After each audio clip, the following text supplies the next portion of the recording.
आज जो सीरीज मैं लाने जा रही हूँ उस सीरीज का नाम सोल लैंड है। और जैसा कि आपने BTTH को बहुत पसंद किया था तो ये BTTH से भी अच्छी सीरीज मानी जाती है। सो आई होप आपको ये और भी ज्यादा पसंद आएगी। एपिसोड की शुरुआत में हमें पहाड़ों के ऊपर एक सुंदर सा गांव दिखाया जाता है जिसके अंदर बहुत सारे सुंदर घर और इमारतें बनी हुई हैं। असल में ये एक सेक्ट है जिसका नाम टैंग मैन है। अब फिर हमें इस सेक्ट के बाहर वाले जंगल में एक नौजवान को दिखाते हैं जो कुछ एल्डर्स से बचते हुए भाग रहा था। एल्डर्स उसको पकड़ने की कोशिश कर रहे थे और उस पर अटैक भी कर रहे थे, लेकिन वो नौजवान सभी अटैक से बचता हुआ आगे बढ़ रहा था। और ये बात एल्डर्स को बहुत शॉक करती है क्योंकि वो एल्डर्स इतने शक्तिशाली थे कि उनके अटैक से बचना नामुमकिन सा ही होता था। नौजवान का नाम टैंग शैन है और अब भागते भागते आगे एक खाई आ जाती है और अब टैंग शैन रुक जाता है। और यहाँ से हमें ये पता चलता है कि टैंग शैन ने सेक्ट लाइब्रेरी के अंदर घुसकर सीक्रेट टेक्निक सीख ली थी। ऐसा करना मना था और अब इसकी सजा में टैंग शैन को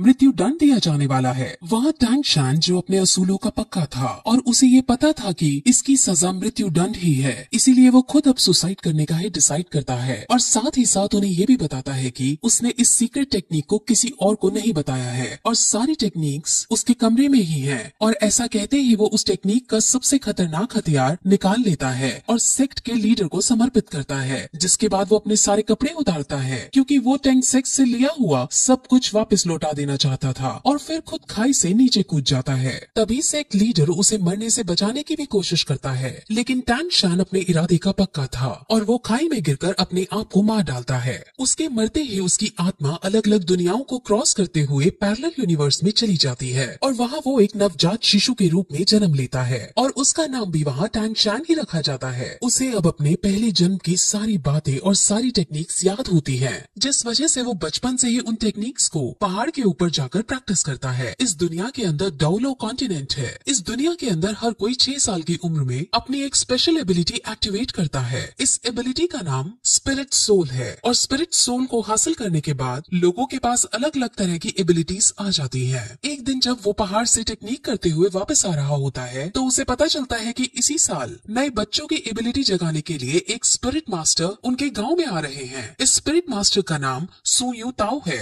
और ये रैंक 26 का स्पिरिट ग्रैंड मास्टर है। असल में यहाँ की कल्टीवेशन 1 से 100 में बनती है और इनमें 1 से 10 के रैंक वाले को ट्रेनी कहते हैं, 10 से 20 वाले को स्पिरिट मास्टर कहते हैं, 21 से 30 वाले को स्पिरिट ग्रैंड मास्टर कहते हैं, 31 से 40 वाले को स्पिरिट एल्डर कहते हैं और ऐसे ही इनकी रैंक के अनुसार ये बनते हैं और इनके बारे में हमें अब आगे पता चलेगा। अब सब बच्चों की एबिलिटीज जगाने के लिए इस गाँव का चीफ सारे बच्चों को इकट्ठा करता है। अब गाँव के सारे बच्चे एक साथ इकट्ठा होकर एक बिल्डिंग में जाते हैं जहाँ पर स्पिरिट मास्टर एक एक करके उनकी एबिलिटीज को जगाता है।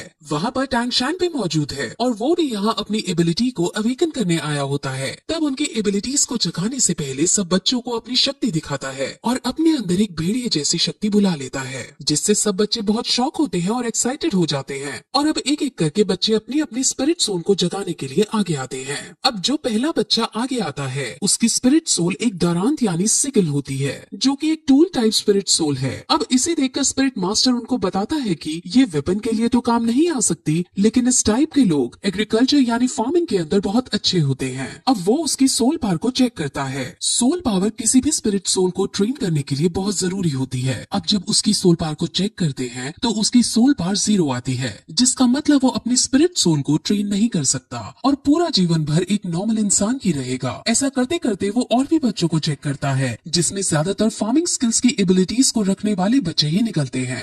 वहीं फिर एक लड़की अपनी सोल पावर चेक कराने आती है और उसकी स्पिरिट सोल एक ब्लू सिल्वर ग्रास की होती है। ब्लू सिल्वर ग्रास बहुत कॉमन ग्रास है और इसकी कोई स्पेशल एबिलिटी भी नहीं होती और इस टाइप की स्पिरिट सोल को सबसे बेकार स्पिरिट सोल माना जाता है और ये बहुत कमजोर होती है। अब इसके बाद हमारा मेन कैरेक्टर जिसका नाम टैंग शैन है वो आगे आता है और अपना सीधा हाथ बढ़ाकर कॉन्सेंट्रेट करता है और उसके हाथ से भी ब्लू सिल्वर ग्रास बाहर आती है, लेकिन तभी उसके उल्टे हाथ में भी कुछ होने लगता है और वहाँ पर हमें एक हथौड़ा दिखता है जिसे वो मुंह बंद करके छुपा लेता है।